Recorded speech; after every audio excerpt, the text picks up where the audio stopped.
우리는 계속해서 이제 가라라는 주제로 특별 새벽 기도회를 드리고 있습니다. 어제는 애굽왕 바로의 명을 어기고 하나님의 사람 모세를 살리기 위해서 모험을 감행했던 모세의 부모에 대한 이야기를 들었습니다. 마지막에는 모세를 감출 수 없었기에 이 부모는 모세를 갈대 상자에 담아서 나일강에 떠나보내게 됩니다. 이것은 모든 것을 하나님의 손에 의탁하는 그의 믿음의 행동이었습니다. 그리고 그 가운데 하나님은 그 모세를 구원하시고 모세를 통하여 놀라운 일을 이루기 위해서 기적의 역사를 베풀어 주셨습니다.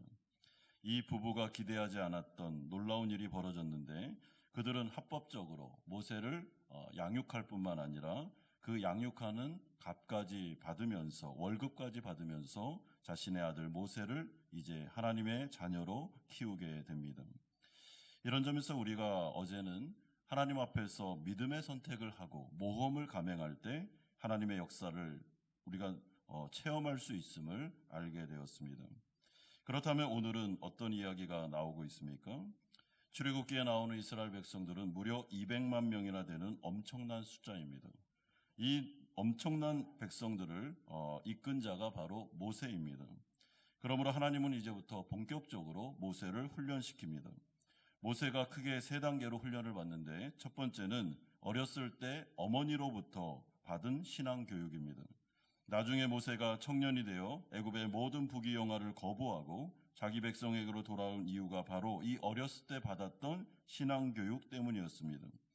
그러므로 어렸을 때 신앙 교육이 얼마나 중요한지 모릅니다. 여러분 주일학교에서 배우는 그 신앙 교육이 너무나도 소중합니다. 모세의 두 번째 교육은 애굽 왕궁에서 받은 학교식 교육이었습니다. 그러나 성경은 이 교육에 대해서 별로 그렇게 중요하게 다루고 있지를 않습니다. 가장 중요한 교육이 바로 오늘 본문에 나오는 세 번째 교육, 미디안 광야로 보내서 하나님께서 직접 그를 훈련시키는 40년간의 광야 체험이었습니다. 그리고 바로 이곳에서 지도자 모세가 만들어지게 됩니다.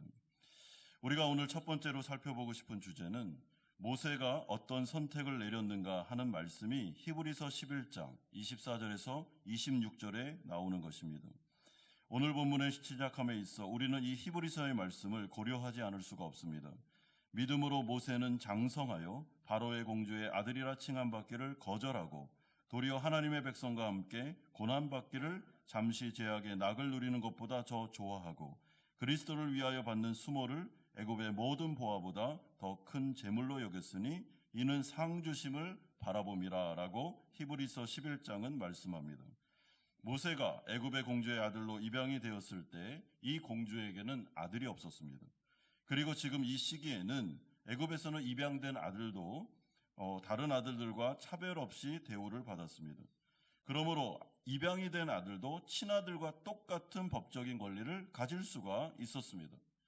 그러므로 이 모세는 가만히 있으면 애굽의 왕자로서 엄청난 부귀영화와 특권과 권리, 그뿐만 아니라 안정된 삶이 보장되는 가운데 있었습니다. 그럼에도 불구하고 모세가 관심을 가진 것은 애굽의 부귀영화, 그런 이 세상에서의 안락한 삶이 아니었습니다. 그는 자신의 동족 히브리 노예들에게 관심이 많았습니다. 왜냐하면 어렸을 때 신앙교육을 통해서 어머니가 계속 가르쳐 준 게 뭐냐면 이 이스라엘 백성들은 특별한 족속들인데 여기에는 살아계신 하나님과 하나님의 언약이 있는 그런 백성이니까 이 백성들을 아주 유심히 봐야 된다라는 교육을 받았기 때문입니다. 따라서 모세는 점점 성장해 가면서 자신의 소속과 진로에 대하여 진지하게 고민하게 됩니다. 지금 그대로 있으면 평안과 안정된 삶이 보장됩니다. 그러나 그는 신앙교육을 통하여 그것이 전부가 아니고 하나님의 나라가 있으며 이 히브리 내 백성들에게 하나님의 언약이 있구나, 여기에게 진짜가 있구나, 여기에 영원한 소망이 있구나라는 것을 깨닫기 시작하면서 나이가 들어가면서 그의 마음속에는 갈등이 심해지기 시작했습니다. 애굽 왕궁에서의 안정된 삶, 많은 재산과 특권, 현재에도 가졌고 미래에도 가질 수 있는 그 모든 것들이 그의 마음속에 만족함으로 다가오는 게 아니라 계속 공허함을 느끼게 되었습니다.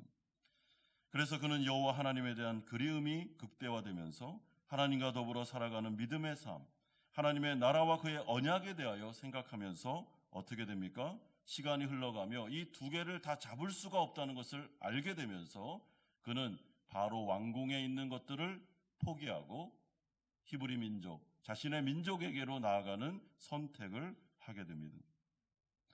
그러므로 이 결정을 내리는 과정을 보면서 우리가 생각해야 되는 것은, 여러분, 하나님 나라 백성들은 절대로 이 세상에 있는 그 어떠함으로 채움받을 수 없다는 것을 기억하셔야 됩니다. 계속 공허해집니다.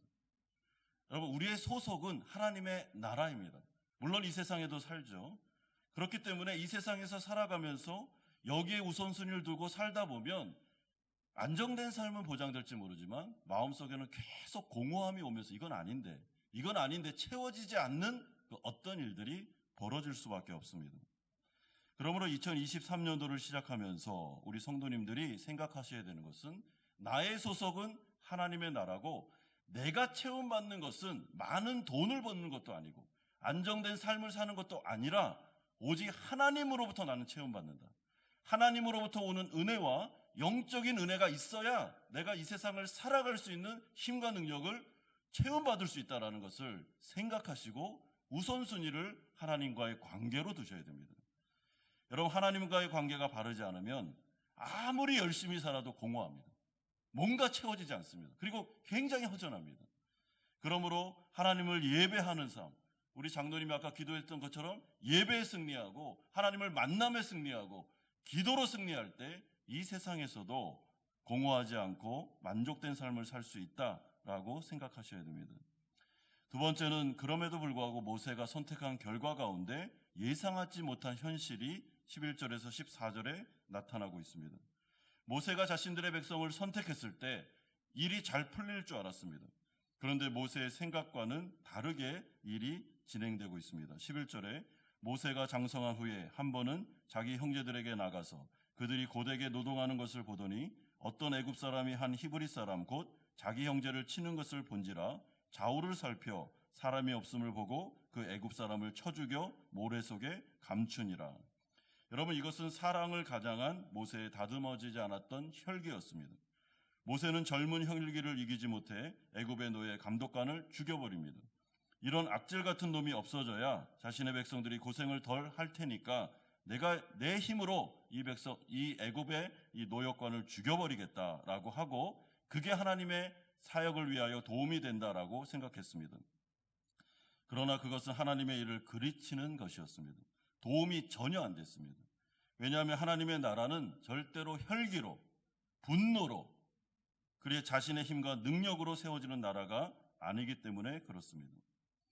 여러분, 그렇기 때문에 모세가 지금 준비되지 않았구나라는 것을 이 사건을 통해 알 수 있습니다. 이튿날 모세가 다시 노역장으로 가게 됩니다. 이번에는 이스라엘 백성들이 싸우는 장면을 목격합니다. 13절에 이튿날 다시 나가니 두 히브리 사람이 서로 싸우는지라. 그래서 모세가 개입합니다. 그 잘못한 사람에게 이르되 네가 어찌하여 동포를 치느냐 하매, 이 말에 히브리 사람들의 반응이 너무나도 예상 밖이었습니다. 14절에 그가 이르되 누가 너를 우리를 다스리는 자와 재판관으로 삼았느냐? 네가 애굽 사람을 죽인 것처럼 나도 죽이려느냐? 하면서 모세를 무시하면서 반항하면서 모세까지도 죽이려는 일이 벌어지게 됩니다. 이에 대해서 모세는 너무나도 놀라 충격에 빠져서 내가 지금 내 백성들을 선택하고 내 백성들을 도와주고 하려고 하는데 이 반응에 대해서 굉장한 충격을 받게 됩니다. 여러분, 이 이스라엘 백성들의 심각한 노예 근성과 말씀으로 길들여지지 않은 이 죄성이 생각보다 더 심각했습니다. 이런 점에서 우리가 알 수 있는 것이 무엇인가 하면, 모세는 하나님을 선택하고 하나님의 나라의 일을 할 때 자신의 힘과 자신의 능력으로 모든 것을 할 수 있다고 생각했습니다. 내가 누군데, 내가 얼마나 힘이 센데, 그리고 내가 얼마나 이 열정이 대단한데 하면서 자신의 힘과 능력으로 이스라엘 백성들을 구원하려고 했습니다. 근데 그게 잘못된 선택이었습니다. 여러분, 이스라엘 백성들은 모세의 힘과 지혜와 능력과 혈기와 그런 것으로 감당이 안 되는 그런 곳입니다. 여러분, 우리가 이 세상을 살아갈 때 이 세상의 현실은 생각보다 어렵습니다. 내 힘으로, 내 능력으로, 내 혈기로 가면 이길 수 있어 라고 생각하는데 아직 훈련이 덜 된 것입니다. 여러분, 하나님의 능력이 아니면 못 이깁니다. 하나님께서 우리에게 힘과 능력과 지혜와 모든 것 다 주셔야 이기는 것이지, 예수님이 내가 세상을 이겼다라고 한 거지 우리의 힘으로 가서 싸워라라고 말한 적 아무것도 없습니다. 그렇기 때문에 모세가 현실을 딱 바라봤을 때 굉장히 충격을 받으면서 내 힘과 내 혈기와 내 능력으로 안 되는구나 라는 것을 깨닫게 되고, 이 사건을 통해서 모세는 미디안 광야로 내몰리게 됩니다. 그러므로 우리가 오늘 마지막 세 번째로 살펴보고 싶은 주제가, 이제 드디어 모세가 40년간의 광야 훈련을 받게 되는 것이 15절에서 25절에 나타나고 있습니다. 15절에 보시면 모세가 바로의 낯을 피하여 미디안 땅에 머물며 하루는 우물 곁에 앉았다라고 말합니다. 바로 왕은 모세가 노역관을 죽였다라는 소식을 듣고 모세 잡아라, 모세 죽여야 된다라고 반역자로 모세를 찾기 시작했습니다. 이에 모세는 도망을 칩니다. 그것이 바로 미디안 광야였고, 거기에서 미디안의 제사장 딸 십보라를 만나 결혼을 하게 되고, 자신이 생각하지 않았던 40년의 세월을 광야에서 본격적으로 보내게 됩니다. 여러분, 이 광야, 이 40년의 기간은 하나님께서 모세를 보낸 것입니다. 그런데 1, 2년도 아니고 10년, 20년도 아니고 무려 40년을 광야에서 보낼 거라고 모세는 생각한 적이 없습니다. 그런데 그의 인생이 이제 이렇게 펼쳐집니다. 그는 거기에서 무엇을 했는가? 아무것도 안 했습니다. 그는 거기에서 기다림의 훈련을 받게 됩니다. 또한 그는 평범하게 양을 치고 직장 생활하고 가정을 돌보면서 계속 기다립니다. 여러분, 그렇다면 하나님은 왜 이 모세를 이곳으로 보냈습니까? 모세가 자기 힘이 아니라 전적인 하나님의 힘과 능력으로 일하는 법을 가르쳐주기 위해서 하나님은 모세를 광야로 보냅니다. 따라서 하나님은 자신이 진정으로 사용하기를 원하는 사람을 반드시 영적인 광야로 내모셔서 훈련을 시키는데, 그 훈련 과정이 아주 간단합니다. 자신의 힘으로는 아무것도 할 수 없는 상황과 환경 가운데로 보내서 거기서 계속 하나님의 때를 기다리는 겁니다. 하나님의 능력이 올 때까지 무작정 기다리는 겁니다. 근데 이것보다 더 힘든 게 없습니다. 여러분, 인간에게 있어서 내가 뭔가를 하는 건 쉽습니다. 내가 뭔가를 계획을 세우고 내 능력을 가지고 그 일을 이루는 건 쉽죠. 근데 무작정 하나님을 기다리면서 하나님의 때가 올 때까지 하나님 앞에서 머물러 있는 것, 그것보다 어려운 게 없습니다. 그런데 하나님은 때로는 자신의 백성들, 사랑하는 지도자들, 하나님이 쓰기를 원하는 자들에게 이런 훈련의 기간을 허락할 때가 있습니다. 능력이 있는데, 재능이 있는데 내 힘으로 아무것도 할 수 없는 상황과 환경이 펼쳐집니다. 거기가 광야죠. 여러분, 광야는 사람도 없고 뭐 나를 도와줄 사람도 없고 아무것도 없습니다. 굉장히 외로운 것이고, 그리고 뭔가를 한들 표가 하나도 안 납니다. 애굽에서 받았던 교육, 그가 받았던 그 엄청난 그 훈련들, 이 모든 것들이 광야에서는 아무 도움이 안 되는, 거기에서 모세가 40년을 기다립니다. 그런데 그때 40년 동안 모세에게는 놀라운 변화가 일어나는데, 그때 거기서 자기 신화, 자기 환상이 깨지기 시작합니다. 내가 진짜 아무것도 아니구나. 내가 하나님 앞에서 정말 무능한 존재구나. 이 광야 앞에서 하나님이 도와주시지 않으면 아무것도 할 수 없는 자가 바로 나였구나. 근데 내가 그렇게까지 나에 대한 환상과 나에 대한 신화를 가지고 내가 좀 속된 말로 까불었구나, 하나님 앞에서.